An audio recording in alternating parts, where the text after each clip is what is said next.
Welcome back to FletcherCreekCottage.com. My name is Dina, and today I have a fun DIY project for you.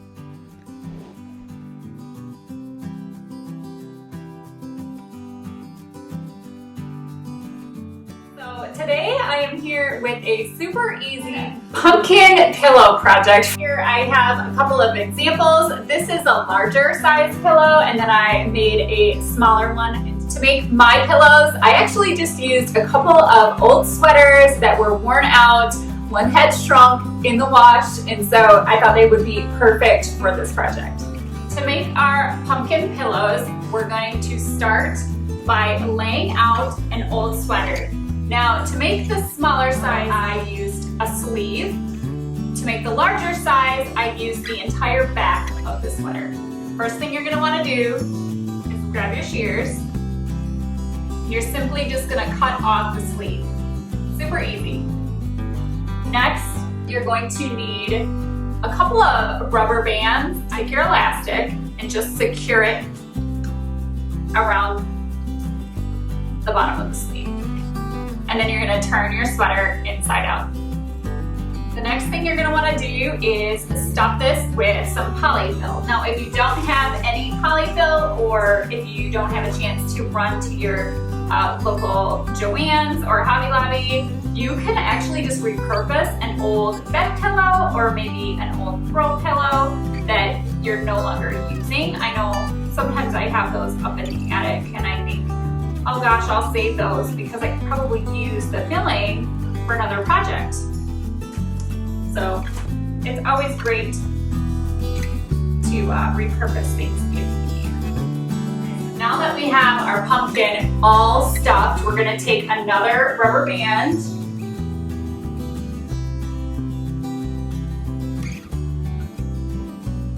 We're just going to secure this with the rubber band.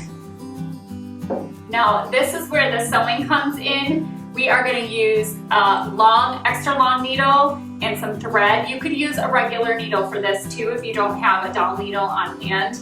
But this is where we're going to create our sections. We're going to just go directly down, starting at the center of the pumpkin and come out the bottom. And then I'm gonna take a little bit here on the bottom and just kind of go around once just to kind of tighten it and knot it off. And then I'm going to go directly back up through.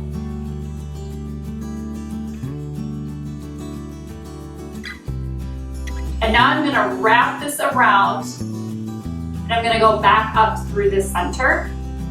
And that's going to create our first little section in our pumpkin. Super easy. You don't need to know how to sew to do this. You don't have to understand how to read a pattern. Really, all you have to do is make 5 to 6 little sections and run your needle right through the center of this little pumpkin, 5 to 6 times.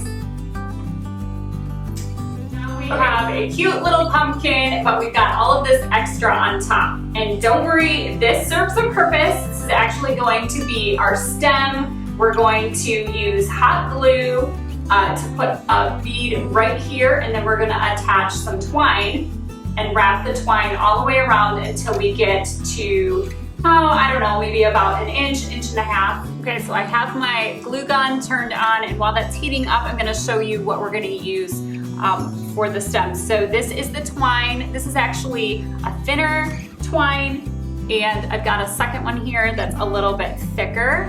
I think I'm going to use the thicker one because the two that I did yesterday, this one I used the small, thinner twine, and this one here I used the thicker twine, and I like the way that this one turned out a little bit better. So just want to start with a little dab of glue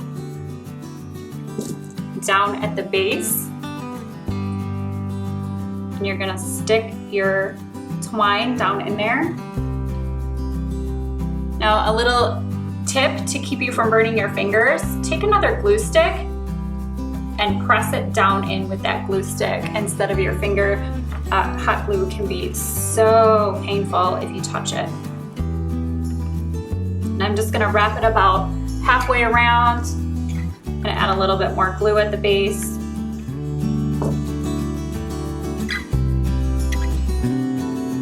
And I kind of press it down in there and make sure that it's nice and tight.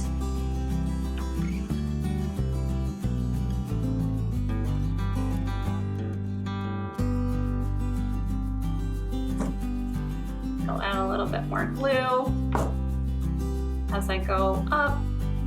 Don't want to add too much because I noticed on my first pumpkin, if I added too much glue, it would kind of seep out in between the twine. So I don't want that to happen on this one.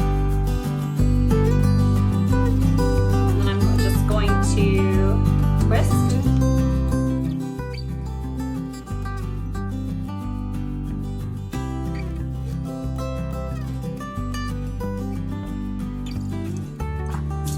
I'm getting towards the top where I think I might stop pretty soon, so I'm going to add a little bit more glue and go around a couple more times.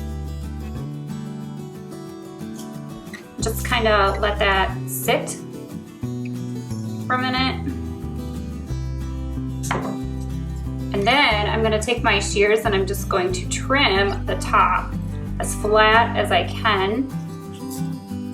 So now that we're at the top, it's time to finish it around. So what I'm gonna do is I'm going to put a little string of glue all the way around, making sure not to touch this.